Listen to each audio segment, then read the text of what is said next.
पढ़ेंगे शब्द विचार जो हमने पढ़ा था पहले। शब्द शब्द जो हम बोलते हैं, आप बोलते हैं, बहुत सारी भाषा को हम लोग बोलते हैं एक साथ, हमको पता नहीं होता है, लेकिन हमने एक साथ अपनी भाषा में बहुत सारी बोली में बोले जाने वाले भाषा का प्रयोग करते हैं। ठीक है, तो उसमें हमने देखा था कि अर्थ के अनुसार हमने देखा कि कितने प्रकार के शब्दों को डिवाइड किया जाता है। तो पहला क्या था? एक अर्थ, ऐसे शब्द जिसके कि सिर्फ एक अर्थ निकलते हैं, जैसे राम हुआ तो राम के सिर्फ एक ही अर्थ निकलते हैं। गाय है तो गाय के सिर्फ एक ही अर्थ निकलते हैं। उसी प्रकार दूसरा था अनेकार्थ, मतलब कि हमने कोई एक शब्द बोला, जैसे कर बोला, तो कर का मतलब क्या होता है? कोई चीज करना भी होता है, कर मीन्स हाथ भी होता है, और कर मीन्स क्या होता है? टैक्स भी होता है। तो कर होगा तो इससे क्या हो गया? एक ही शब्द है कर, जिसके अलग अलग रूप है। उसी प्रकार दूसरा क्या होता है? तीसरा क्या हो गया? समानार्थक शब्द, मतलब कि एक शब्द जैसे कि सूरज है तो सूरज को कितने अलग अलग भाषाओं में, कितने अलग अलग शब्दों में उसे बोला जाता है। तो दिनकर भी बोलते हैं, दिवाकर भी बोलते हैं, भास्कर भी बोलते हैं, रवि भी बोलते हैं। एक सी सूरज है लेकिन उसके बहुत सारे नाम है, तो उसे क्या बोला जाएगा? समानार्थक शब्द। और चौथा था क्या? विपरीतार्थक, मतलब दिन है तो उसका रात हो गया, तो वो क्या हो गया? विपरीतार्थक शब्द। दिन का उल्टा रात, ऊपर का उल्टा नीचा। इसी प्रकार तो हमने शब्दों को देख लिया कि हम शब्द अर्थ के अनुसार हम कितने भागों में, 4 भागों में बांटे। अब आप लोग इसको कमेंट करके जल्दी से बताइएगा कि अर्थ के आधार पर शब्द कितने रूपों में बांटा जाता है और उसके क्या क्या नाम होते हैं। पढ़ना एक सतत प्रक्रिया है। आप पढ़िए, रोज पढ़िए, थोड़ा थोड़ा रोज पढ़िए, थोड़ा थोड़ा पढ़ते पढ़ते आप एक दिन बहुत सारा कुछ जान जाइएगा। ठीक है, अब देखिए हम रचना के आधार पर, हम लोग उस दिन पढ़ रहे थे रचना के आधार पर कितने भेद थे। तो यहाँ रचना, रचना मतलब उस शब्द की उत्पत्ति कहाँ से हुई। हम्म तो एक तो होता है मूल शब्द। क्या होता है? मूल शब्द। और मूल को रूढ़ भी बोला जाता है। मूल क्या बोलते हैं? रूढ़ शब्द। दूसरा होता है यौगिक। यौगिक, यौगिक का मतलब ही होता है जो दो शब्दों से मिलकर बना है। और तीसरा होता है योग रूढ़। ये क्या है? योग रूढ़। चलिए, तो अब देखिएगा कि मूल शब्द, मूल शब्द जैसे कि हम पढ़ना बोलते हैं, तो पढ़ना में एक शब्द है पढ़। पढ़ क्या है? उसका मूल शब्द है और उसमें ना जुड़ा हुआ है तो पढ़ना हो गया। वैसे अगर हम देखें तो यहाँ मूल शब्द में, तो अगर आप घर लेते हैं तो घर ऐसे शब्द जिसका कि डिवाइड करने पे, उसके डिवाइजन करने पे उन दोनों का मीनिंग कुछ नहीं होता। जैसे घर है तो घर को हम डिवाइड अगर बीच से करते हैं तो घ और र हो जाता है। तो घ और र होगा तो बीच में न तो घा का कुछ मतलब है न रा का मतलब है, तो ये क्या आ जाएंगे? मूल शब्द में। क्या शब्द में आएंगे? मूल शब्द में। घर, फल, पढ़। ठीक है। हाँ, अब यौगिक है। यौगिक मतलब कि ऐसे शब्द जिसमें दो शब्दों से मिलकर बना हुआ। जैसे हम यहाँ पे लिख सकते हैं हम सफर। हम सफर, तो इसमें क्या होगा? हम जोड़ सफर, हम सफर। तीसरा क्या हो गया? दुकानदार, जिसे हम लोग अक्सर दुकानदार।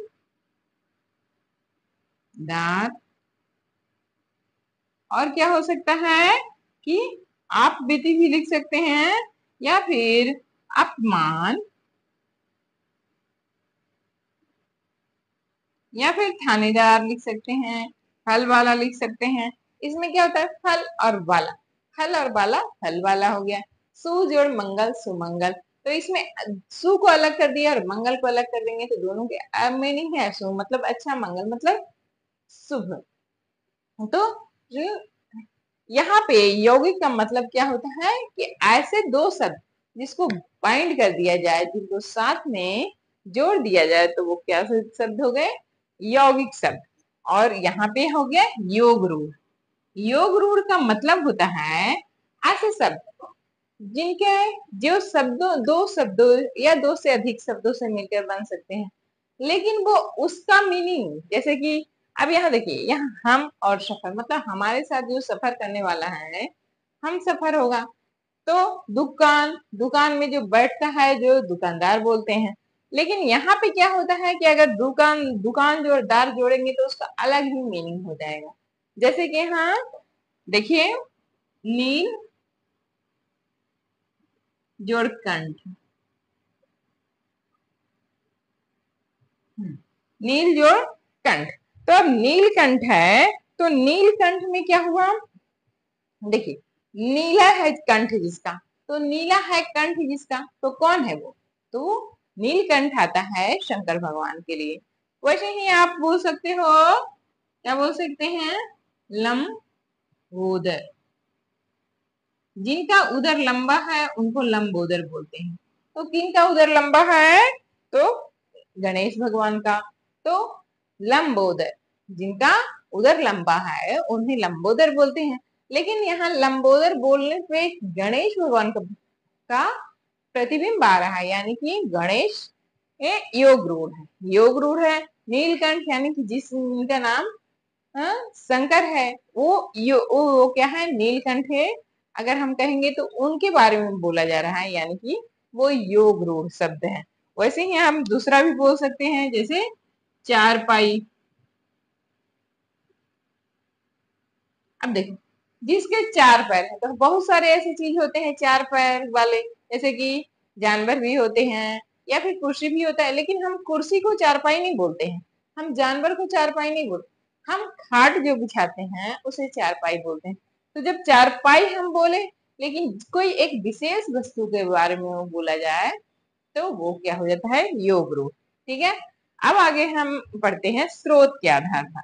अब आगे क्या पढ़ते हैं, स्रोत के आधार पर। तो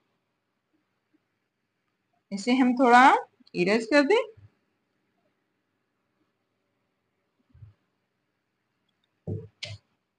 चलो, स्रोत के आधार पर भी हम देखते हैं, तो शब्दों को मुख्य रूप से चार भागों में बांटा गया है। सबसे पहला क्या है, तत्सम। क्या है, तत्सम। फिर क्या है, तद्भव। क्या है, तद्भव। और फिर क्या है, देशज और विदेशज।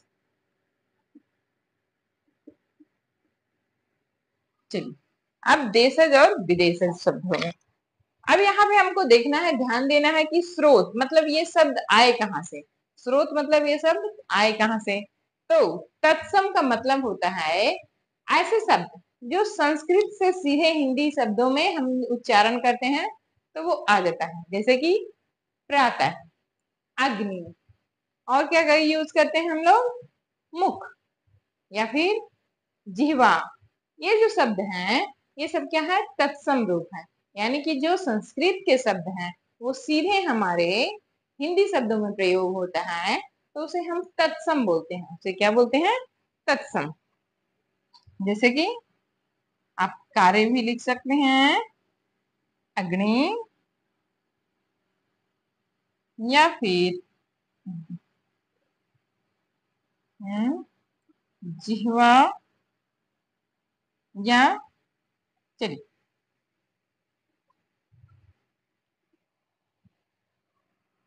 मुख, प्राणी आदि।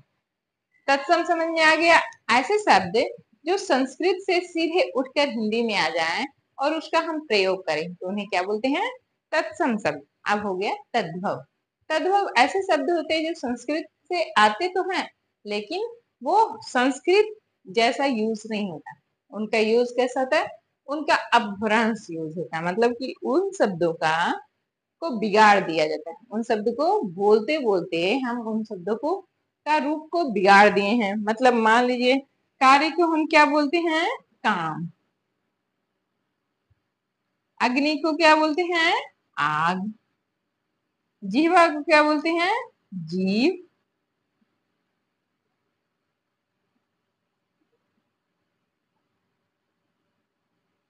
मुख को मुंह, और प्राणी को प्राणी का प्राणी ही बोलते हैं यहाँ।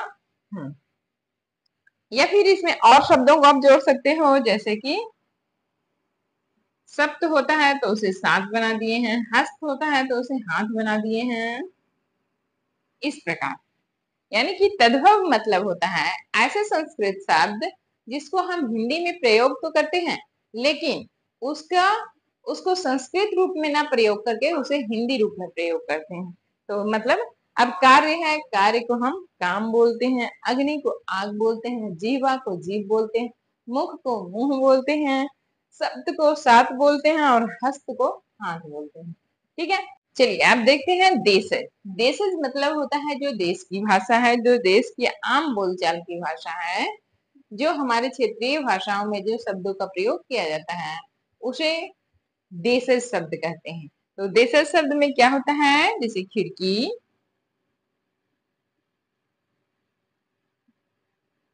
लोटा, खटिया,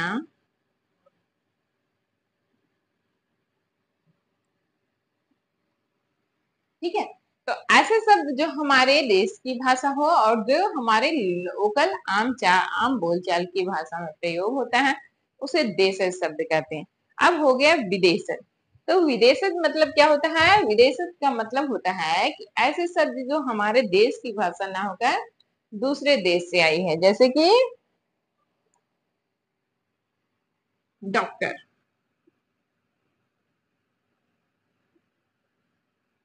पोस्टमैन,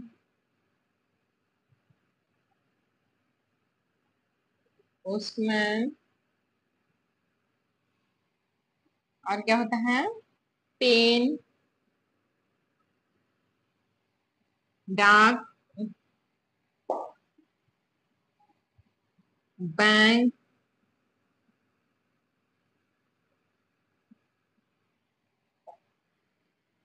आदि।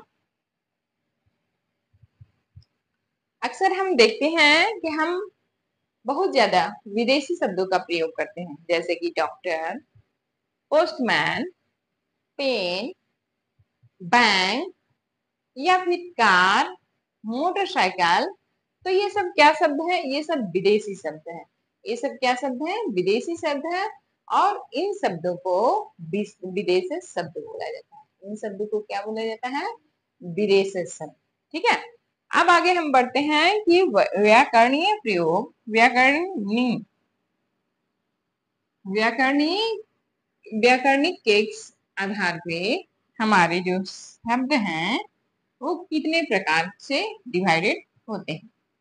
तो ये जो शब्द होते हैं ये दो प्रकार से डिवाइडेड होते हैं। ठीक है, एक होते हैं, एक क्या होता है, विकारी,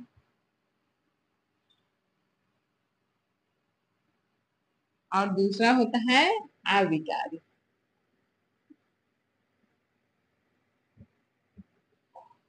विकारी, विकारी और अविकारी।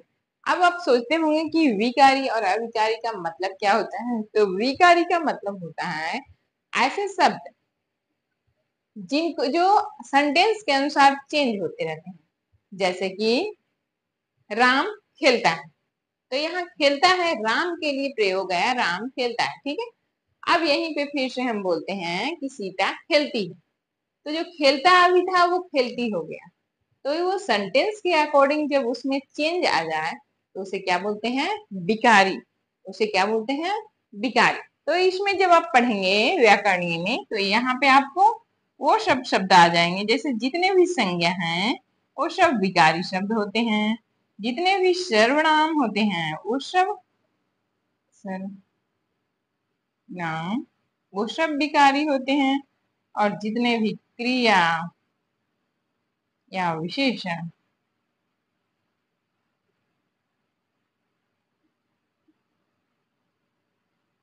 सभी क्या होते हैं, ये सब क्या होते हैं, विकारी शब्द होते हैं। ये सब क्या होते हैं, विकारी शब्द होते हैं। जैसे कि संज्ञा, संज्ञा में क्या होता है, बालक। संज्ञा में क्या होता है, बालक होता है।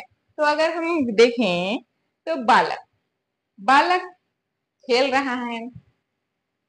बालकों ने गेंद फेंकी, तो बालक और बालकों, जब बालक चेंज होके बालकों में परिवर्तित हो गया तो उसे क्या बोलेंगे? उसे क्या बोलेंगे? विकारी। उसमें विकार उत्पन्न हो गया। मतलब एक शब्द है जो अगर किसी दूसरे सेंटेंस में चेंज हो जाए तो उसे बोलते हैं विकारी। उसे क्या बोलते हैं? विकारी। और ऐसे शब्द जो कि चेंज ना होता, जैसे कि धीरे धीरे। अब धीरे धीरे, कोई आदमी धीरे धीरे चलता है, सीता धीरे धीरे चलती है, राम धीरे धीरे चलता है, मोहन धीरे धीरे चलता है, मम्मी धीरे धीरे चलती है। मतलब धीरे धीरे शब्द जो है वो क्रिया विशेषण। क्या है? क्रिया विशेषण है। धीरे धीरे चलना, अब उसमें कोई अंतर आ ही नहीं सकता है। ठीक है, तो उसे क्या बोलते हैं? क्रिया विशेषण। तो ये जो होता है इसमें क्रिया विशेषण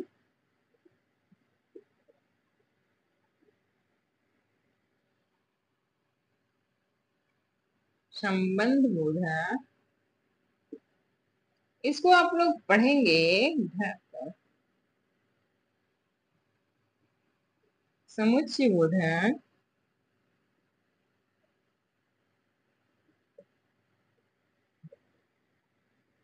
और चौथा विस्मयादि बोधक।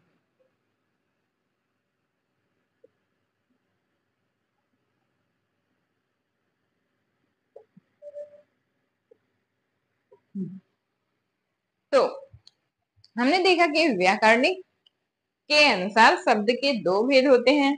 एक होता है विकारी और दूसरा होता है अविकारी। अविकारी शब्दों में शब्द जो रहते हैं वो कभी चेंज नहीं होते हैं, और जो विकारी होते हैं जैसे संज्ञा है, सर्वनाम है, क्रिया है, विशेषण। जो शब्द संज्ञा है वो विकारी शब्द होगा, जो सर्वनाम है वो भी विकारी शब्द होगा, जो क्रिया है और विशेषण, ये चारों जो शब्द होते हैं पार्ट्स ऑफ स्पीच के में 8 डिवाइडेड पार्ट होते हैं। तो इनमें से 4 जो शुरू के होते हैं वो विकारी शब्द होते हैं, और जो 4 बाद के होते हैं वो क्या होते हैं? अविकारी शब्द। तो आप